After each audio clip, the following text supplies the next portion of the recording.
तो दोस्तों इस वक्त की एक बहुत बड़ी खबर सामने आ रही है।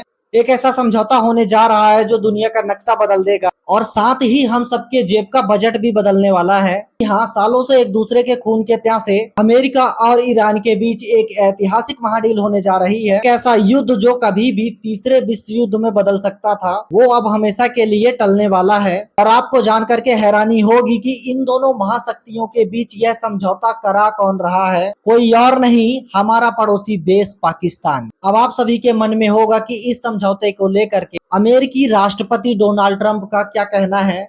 तो भाई ट्रंप ने साफ साफ लफ्जों में कहा है, इस समझौते के बाद ईरान अब परमाणु बम कभी भी नहीं बना सकता है।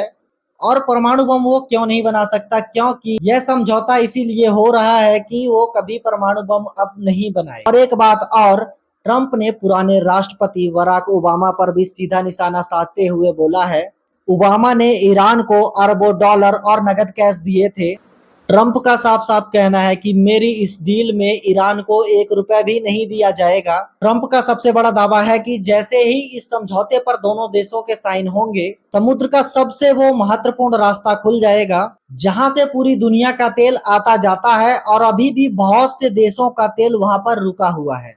अब कहानी में ट्विस्ट यहाँ आता है जब ट्रंप ने यह बात बोल दी। ट्रंप ने कहा है कि जब यह समझौता हो जाएगा और सारा मामला शांत हो जाएगा, तब अमेरिका के सबसे आधुनिक और लड़ाकू विमान B-2 बम्बर्स ईरान के अंदर घुसेंगे और पहाड़ों के नीचे जो छिपा करके रखा गया है परमाणु बम का सामान, उसे निकाल करके हमेशा के लिए नष्ट कर देंगे ताकि ईरान कभी भी परमाणु बम ना बना सके। अब बात करेंगे कि ईरान ने इस पर क्या जवाब दिया है। सुनने में तो यह आ रहा था कि इस डील पर रविवार को ही हस्ताक्षर हो जाने थे, लेकिन ईरान ने ऐन मौके पर थोड़ा सा वक्त और मांगा है। ईरान के विदेश मंत्रालय ने यह तो साफ कर दिया है कि बातचीत बिल्कुल सही दिशा में है, लेकिन दस्तखत करने के लिए हमें सही समय का इंतजार करना होगा। अब दोस्तों यहाँ पर सोचने वाली बात यह है कि ईरान ने समय क्यों मांगा है। सीधी बात तो यह है कि कोई भी देश यह नहीं चाहेगा कि उसके सुरक्षा के साथ छेड़खानी की जाए।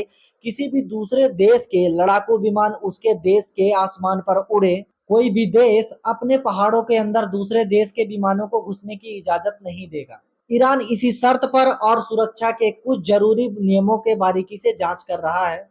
ईरान अपनी सुरक्षा को बढ़ाने के लिए और इन सब चीजों पर अच्छे तरीके से बारीकी से ध्यान दिया जाए कि उसकी सुरक्षा पर कोई बात ना आ जाए, इसीलिए ईरान ने कुछ दिनों का समय मांगा है। जैसा कि आप सभी को पता है कि इस समझौते को करवा कौन रहा है, हमारा पड़ोसी देश पाकिस्तान। यहाँ तक कि ईरान के विदेश मंत्री ने इस समझौते को इस्लामाबाद समझौता नाम दिया है, क्योंकि इस डील की जो भी गुप्त बातचीत हुई है पाकिस्तान की राजधानी इस्लामाबाद में हुई है। खैर समझौता कोई भी करवाए, लेकिन दुनिया में शांति होनी चाहिए। अब सवाल यह है कि इस समझौते से पूरी दुनिया और हम सब पर क्या असर पड़ेगा। इसके मैं पॉइंट वाइज आपको फायदे बताता हूँ। पहला फायदा तो यह होगा कि पूरी दुनिया के ऊपर से संकट टल जाएगा।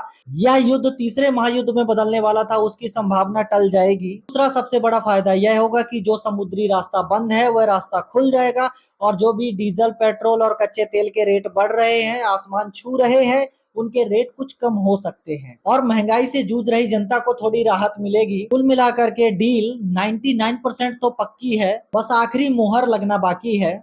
आप सभी को क्या लगता है कि इस डील से पेट्रोल और डीजल के दाम कम होंगे कि नहीं होंगे? तो कमेंट करके आप जरूर बताइए और ऐसे ही सटीक खबरों के लिए मेरे चैनल को सब्सक्राइब कीजिए।